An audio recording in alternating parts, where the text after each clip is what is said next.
This week's readings are on organisational change and conflict within organisations.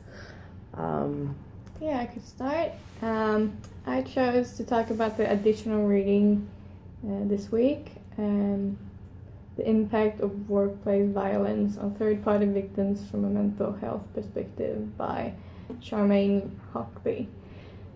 This paper is an example of conflict in a bullying work environment, and this paper reports the results of research undertaken to study the impact that workplace violence has on third-party victims such as family members and colleagues from a mental health perspective. Hockby describes third-party violence as the workplace violence which include those who directly or indirectly witness events that causes harm to another person. She writes that it's important that all members of the workplace take responsibility for the mental well-being of the employees, workmates and colleagues, and when necessary to include family members in this responsibility as well. In her study about the impact on third-party victims of workplace violence, she used the results from her former studies on workplace violence, where the participants were families and female nurses. Nearly all participants could give at least one account of observing a person bullied at work. Most of these events went unreported for the fear of getting involved and the fear of revenge or retribution, while others didn't see this as part of their job at all. The results showed that the impacts on third-party victims of workplace violence, such as colleagues and family members, was very different, and how they managed the conflicts was also very different.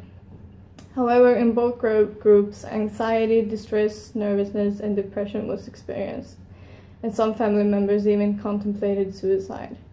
There were disruptions in their personal, intimate, and social relationships, and an increase in alcohol abuse and illegal drug use was reported.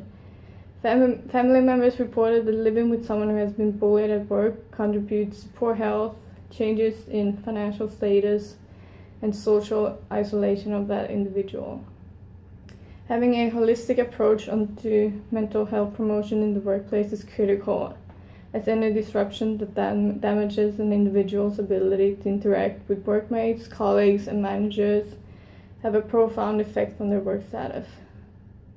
Although prevention strategies such as education and training for life and management skills are vitally important, it is also critical for management to identify and manage workplace violence. So how do you manage a conflict like this? The organization needs to inform all staff that any practice affecting the mental well-being of an employee will not be tolerated.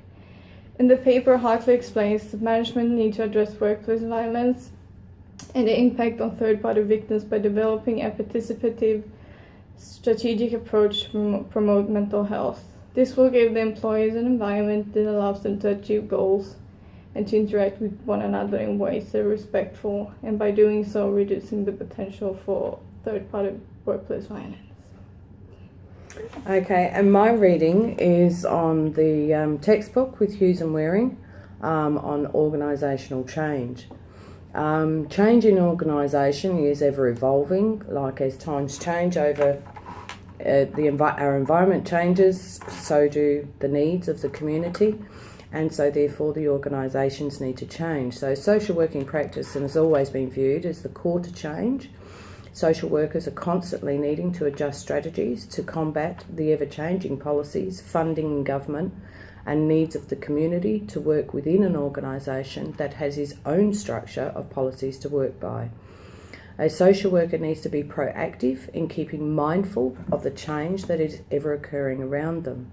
Some of the major areas that needed attention and still constantly need revision are policies and priorities, financials, competition in gaining resources, regulatory activities from the government, and clarifying organisational goals. The challenges with implementing change would be competition for resources, expectations of increased efficiency in the workplace, and even though it would be easy to criticise the policies and constantly changing restrictions organisations face and are under pressure to comply by to survive. It is a good thing to understand why these policies are put in place, even if you don't agree, and look at how they can work for you and efficiently as possible and still perform our jobs in the roles we have.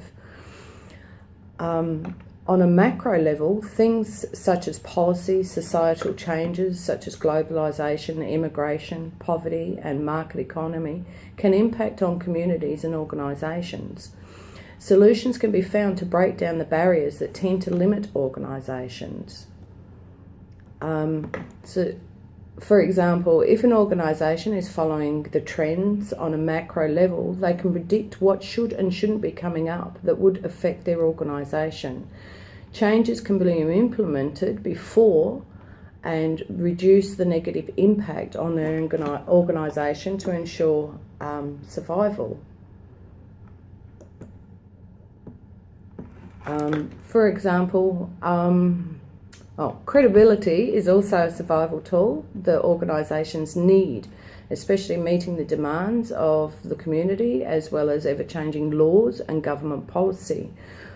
The more an organisation is seen to implement institutional rules and procedures within their structure, have a greater chance of survival, because therefore they're meeting the demands of not only the community but the government.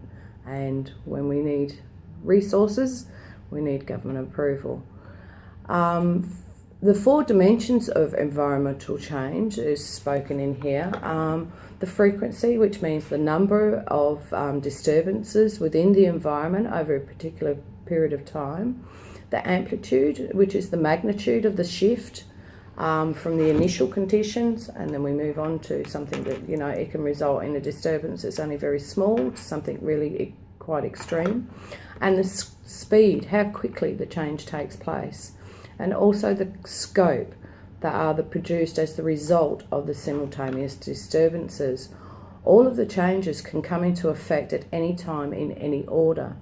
The book talks about, as an example, the HIV epidemic within the gay community. It started off as a small thing with a couple of deaths in the 1980s. Organisations started popping up to sort of like help prevent the disease. It was mainly funded by the government.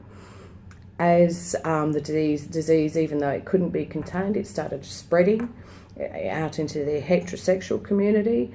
The organisations needed more money, but the government started pulling the money out. So organisations had to morph and change to adapt to actually continue the services to the community, but also on limited government funding. So they started having to outsource and look at different ways of trying to survive to help the community.